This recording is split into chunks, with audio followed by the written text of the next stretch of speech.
안녕하세요. 풍성한 복음의 시간입니다. 오늘은 요한복음 4장 1절부터 42절까지의 핵심적인 내용을 교통하도록 하겠습니다. 여기에 사마리아 여인이 나옵니다. 이 여인은 부도덕한 사람이었습니다. 근데 이 여인에게 필요한 것은 개선이나 더 좋은 가르침이 필요한 것이 아니고 생수이신 그리스도가 필요한 것을 말하고 있습니다. 이 생수이신 그리스도를 마실 때 영원히 목마르지 않다는 놀라운 계시를 열어주고 있는 것입니다. 4장 3절을 읽어보면요, 유대를 떠나셔 다시 갈릴리로 가시는데 사마리아를 거쳐 가셔야만 했다라고 말씀하고 있는데요, 이 사마리아는 어떤 곳이냐면 유대인과 이방인들의 혼혈인들이 사는 곳이었습니다. 그렇기 때문에 유대인들이 거기를 가기를 꺼려했던 곳입니다. 근데 거기에 거쳐 가셔야만 했습니다. 왜 그러냐면 아버지의 뜻이 거기에 있었기 때문에 그렇습니다. 아버지께서는 창세전에 한 사람을 또 선택하시고 예정하셨습니다. 시간 안에서 그를 구원하셔야 합니다. 그래서 주 예수님께서 사마리아를 거쳐 가셔야만 했던 것입니다. 5절에 보게 되면 예수님께서 수가라는 사마리아 한 동네에 가셨고요. 그 동네에는 야곱이 그의 아들 요셉에게 준 땅에 가까운 곳이었는데 6절 보게 되면 거기에 야곱의 우물이 있었습니다. 이 우물은 사람의 목마름을 해결하는 곳입니다. 여기 예수님이 여행에 지셔서 우물가 그대로 앉으셨는데 때는 6시쯤 돼서 저녁 6시쯤 됐는데 거기서 우물가에 앉아가지고요, 마실 물이 없고 목마르고 배고픈 상황이었습니다. 7절 보게 되면 한 사마리아 여인이 또 물을 길러 왔어요.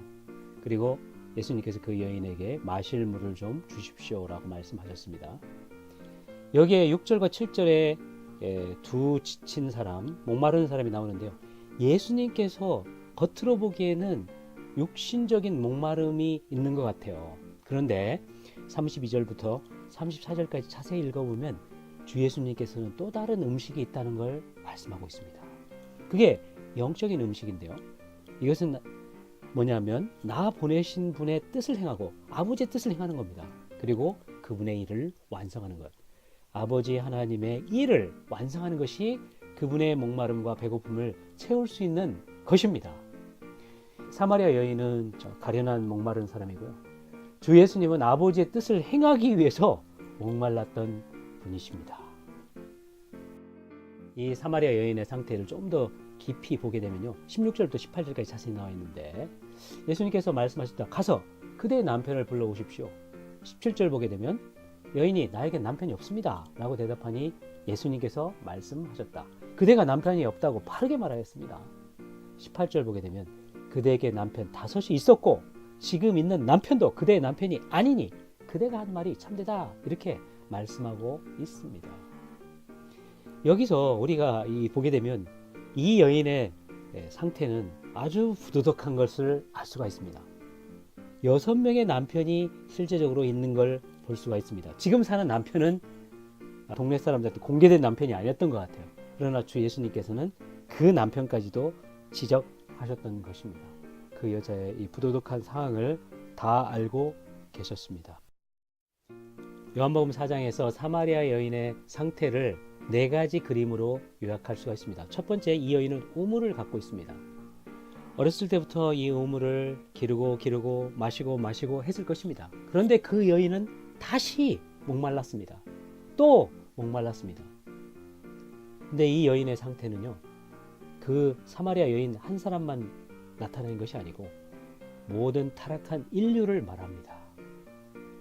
이 타락한 사람은요, 우물을 파가지고 또 기르고 길러갖고 마시지만 심한 갈증에 시달린다는 것입니다.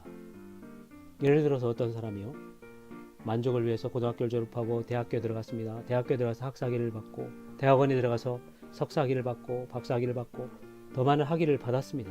파고 마시고 했지만 그 사람은 여전히 목마르다는 겁니다. 그리고 심한 갈증을 느끼게 된다는 것입니다. 두 번째로, 이 여인의 상태는 6 남편이 있다는 겁니다. 이 6 남편은 부도덕한 상황에 떨어지게 한다는 것입니다. 이 남편이라는 것은요, 의지하는 그것인데 첫 번째로 이 여인은요, 아마도 잘생긴 남편을 했을 거예요. 그런데 의지할 만한 사람이 아니에요. 두 번째로 못생긴 남편을 얻었어요. 이 사람 또 의지할 만한 사람이 아니고. 세 번째, 네 번째는 키가 크고 키가 작은 사람을 아마 남편으로 두었습니다. 근데 이것도 의지할 만한 사람들이 아니에요. 그래서 마음씨 고운 착한 남편, 또 일반적인 남편, 여섯 남편을 두었지만 그 여자는 의지할 만한 그런 상대를 찾지 못했다는 것입니다. 우리도 마찬가지입니다. 우리가 뭔가를 의지해요. 이걸 의지하다가 제껴두고 또 이걸 의지하고, 우리가 자녀들을 의지하고 돈을 의지하고 여러 가지를 의지합니다. 그렇게 하지만 그런 의지한 것이 우리로 하여금 타락하게 하고 부도덕하게 만든다는 것입니다. 세 번째로 이 여인은 종교적인 경배를 갖고 있습니다. 그게 이제 한 산인데요. 그리심산 그 산인데, 그 산을 보고 경배하려고 하는 종교적인 그것을 해왔던 사람이에요.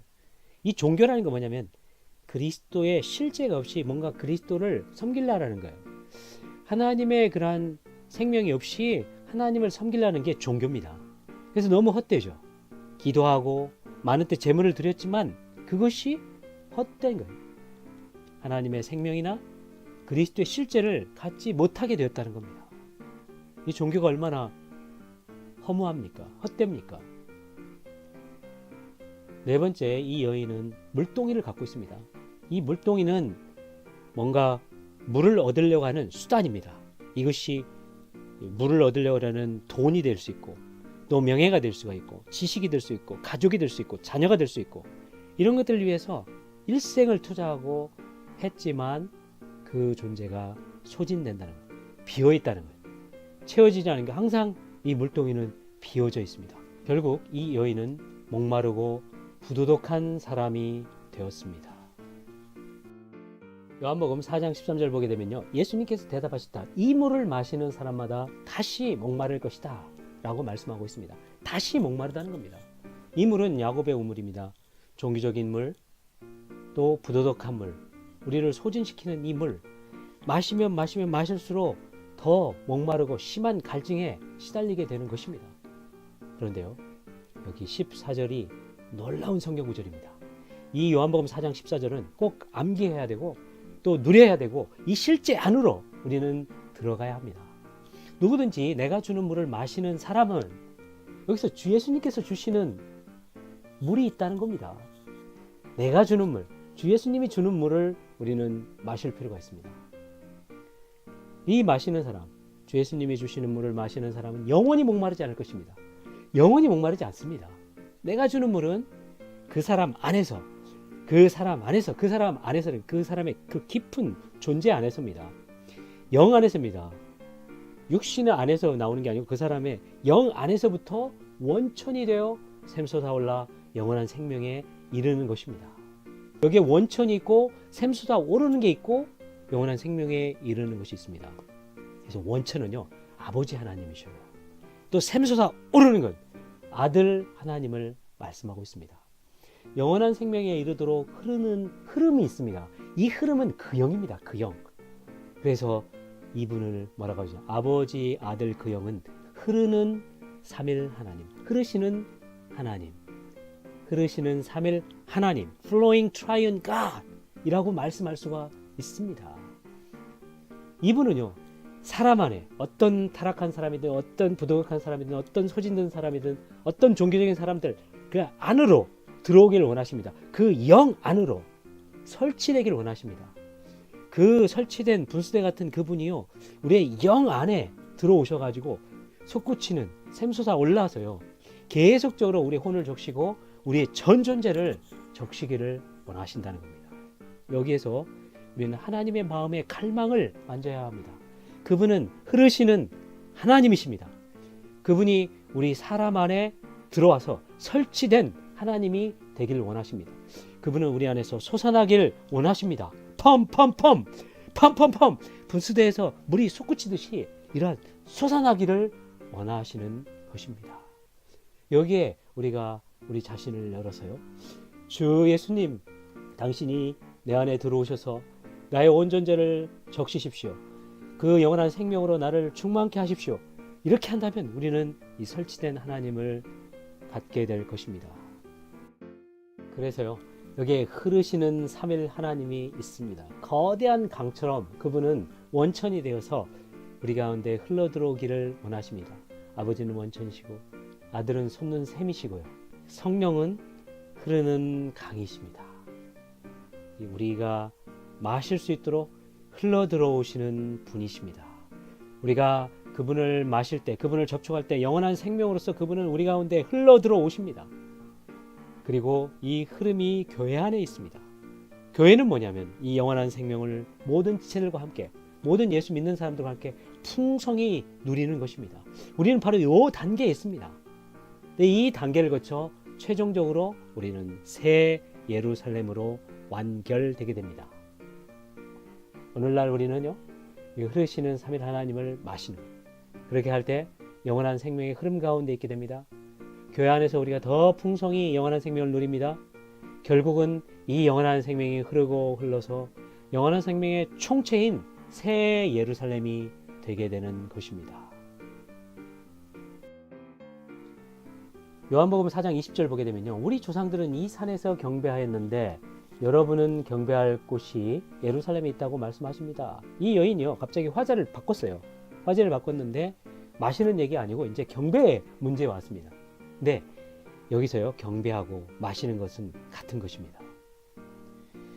4장 23절 자세히 보게 되면요, 그러나 참된 경배자들이 영안에서 진실함으로 아버지께 경배할 때가 오고 있는데 바로 지금입니다. 왜냐하면 아버지는 이렇게 경배하는 사람을 찾으시기 때문입니다. 지금 경배가요, 바뀌었어요. 옛날 구약 시대에는 예루살렘에 가서 절기를 지키고 제물을 바치고 이렇게 이제 경배를 했어요. 사마리아 여인들은 요 야곱 이 조상이 있는 이 그리심산입니다. 그리심산 가가지고 거기 제물 바치고 기도하고 뭐 이런 거예요. 여기 경배하는 걸로 생각하고 있었습니다. 그런데 아버지께서는 이렇게 경배하는 사람을 찾기 원하시는 건데 그게 뭐냐면 24절에 나와 있습니다. 하나님은 영이시니 경배하는 사람은 영 안에서 진실함으로 경배해야 합니다 라고 말씀하고 있습니다. 여기에 보면요, 두 영이 있습니다. 두 영. 경배를 하기 위해서, 생수를 마시기 위해서 우리는 영에 대해서 알아야 합니다. 여기에 하나님은 영 할 때 이 캐피털 스피릿이에요. SPIRIT, 이 영어가 이 캐피털 스피릿. 이 영은 하나님의 영입니다. 하나님은 영이십니다. 영이라는 것은 공기와 같다는 거예요. 공기를 본 사람이 있습니까? 공기를 눈으로 직접 보지는 못합니다. 그런데 공기가 존재합니다. 마찬가지로 하나님은 이 신성한 공기이십니다. 그래서 이 경배하는 사람은 영 안에서, 이 영은 사람의 영입니다. 소문자 영입니다. 이 소문자 영 안에서 진실함으로 경배해야 된다는 거예요. 그래서 진리나 그 실제의 충만함으로 조성된 게 진실함인 겁니다. 그러한 영 안에서 진실함으로 하나님을 접촉하는 것입니다. 생수를 마시는 것이 참된 경배입니다. 그래서 경배, 월십이라는 건 뭐냐? 사람의 영을 사용하여 하나님의 영을 접촉하는 것입니다. 사람은요, 영과 혼과 몸 세 부분으로 되어 있습니다. 영은 영적인 세계를 접촉합니다. 혼은 정신적인 세계를 접촉합니다. 몸은 물질적인 세계를 접촉합니다. 이 사람의 영은 바로 하나님을 접촉하도록 만들어졌습니다. 근데 사람이 타락해가지고요, 고장난 라디오와 같아요. 그래서 이 주파수를 잘 못 잡고 계속 노이즈가 나는 거죠. 그런데 우리가 주 예수님을 영접하는 그 순간 영이 거듭나게 됩니다. 그 영 안에 하나님의 영원한 생명이 흘러 들어오게 됩니다. 그때 이 설치된 하나님이 이 사람의 영 가운데 있게 되는데 이 영을 통해서 살아계신 하나님의 영을 접촉할 수가 있습니다. 누릴 수가 있습니다. 충만케 될 수가 있습니다. 이렇게 충만케 되는 가장 쉬운 길은 주 예수님의 이름을 부르는 것입니다. 주 예수님, 나의 모든 죄들을 용서해 주십시오. 이 주 예수님의 이름을 부를 때 우리는 하나님을 접촉하고 그분의 영적인 풍성을 공급받을 수 있습니다. 그래서 요한복음 4장에는 놀라운 그리스도, 예수 그리스도에 대해서 계시되고 있는데요. 거기에 목마른 구주, 선생님, 야곱보다 뛰어나신 분, 생수, 신원자, 메시아 그리스도, 아버지의 뜻을 행하시고 완성하시는 분, 씨를 뿌리는 분, 추수하시는 분, 세상의 구주, 이런 놀라운 계시가, 풍성한 계시가 있습니다. 이러한 예수 그리스도를 마음껏 누리시기 바랍니다. 이 그리스도가 생수 안에 있습니다. 우리가 생수를 마실 때 이러한 그리스도를 다 체험할 수 있는 것입니다. 그러면 우리는 어떤 사람이 되시겠습니까? 사마리아 여인처럼 목마르고 부도덕하고 헛되고 소진된 사람이 될 겁니까? 아니면 믿는 이가 될 겁니까? 해갈되고 도덕적이고 실제를 가지고 생명이 넘쳐나는 그런 사람이 되겠습니까? 저는 여러분이 현명한 선택을 할 것을 믿습니다. 여러분들은 바로 믿는 이가 되어서 이 하나님, 설치된 하나님을 갖는 자가 되길 원합니다. 이 생수를 얻는 비결은 세 가지인데요. 첫 번째, 회개하고요. 생각을 바꾸고 남편들을 자백해야 합니다. 우리에게는 아마 6 남편 이상으로 많은 남편, 우리가 의지하는 것들이 있을 것입니다. 그러나 우리 생각을 바꿔서요. 그 남편들을 다 자백해내기 원합니다. 우리의 죄들을 다 자백해내기 원합니다. 두 번째로 예수 그리스도의 이름을 부르는 것입니다. 주 예수님, 주 예수님, 주 예수님. 우리의 깊은 존재를 사랑해서요. 영을 사용해서 예수님의 이름을 부를 때 우리는 영원한 생명을 체험할 수 있을 것입니다. 세 번째로 산 간증을 하는 겁니다. 우리가 이러한 주 예수님을 체험했다면 우리의 자녀들, 우리의 남편들에게 담대하게 이 그리스도에 대해서 간증을 할 필요가 있습니다. 저를 따라 기도해 주시기 바랍니다. 오 주 예수님, 저는 세상에서 목마른 사람이었습니다. 저에게는 주님이 필요합니다. 오 주 예수님, 저를 갈증해서 구원하십시오. 저의 마음을 활짝 열어드립니다. 제 영 안에 들어오십시오. 오 주 예수님, 이제 주님을 저의 구주와 생명으로 누립니다. 감사합니다.